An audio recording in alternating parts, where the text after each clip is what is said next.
All right, now everyone, let's take a look at this gaben. That's the truth, that's how it is. Yeah, so people will look at these structures here. This might be later, but before it was like this.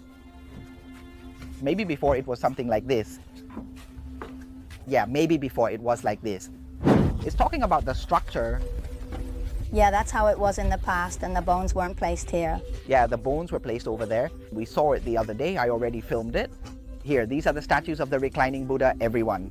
It wouldn't make sense to put the feet here. This is the statue of the reclining Shakyamuni Buddha.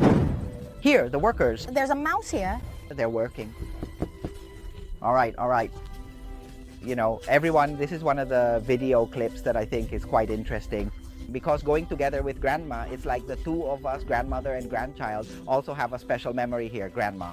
And this place is also one of the big rivers, but it's not a river with flowing water in and out. This is a river that stores rainwater, and it's so big that grandma said she used to come here to bathe in the old days. This river used to be so shallow, it only came up to here, just up to our knees. So grandma could bathe here and do all sorts of things very comfortably. But now the water has risen, and during the dry months, this area would look like an island. However, now you can see the water is vast and the waves are everywhere, right? And this is one of the areas that people are currently restoring. As for this river water, when it recedes and you go down to bathe, on the surface the water feels warm, but underneath, down by your legs, it's as cold water. It's as cold as ice. Yes. Strange. That's just how cold it is. It's cool, it's cold like that. And that's why people bathe like that.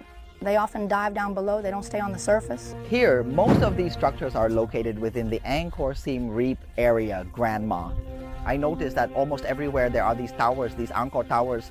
For example, Angkor Wat is big, Angkor Thom is beautiful, and the other towers have their own relics. Yesterday we went to Nom something, I forgot. Bomba? No, Panom Bakheng, and what else?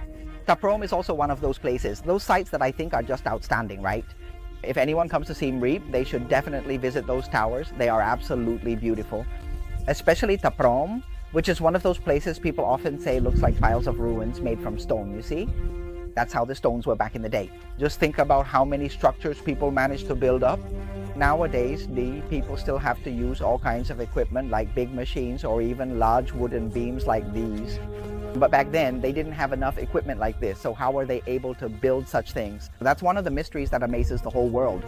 So, in my opinion, after spending 4 days here in Siem Reap, I've learned that this is also one of the islands with a legend about a crocodile right here.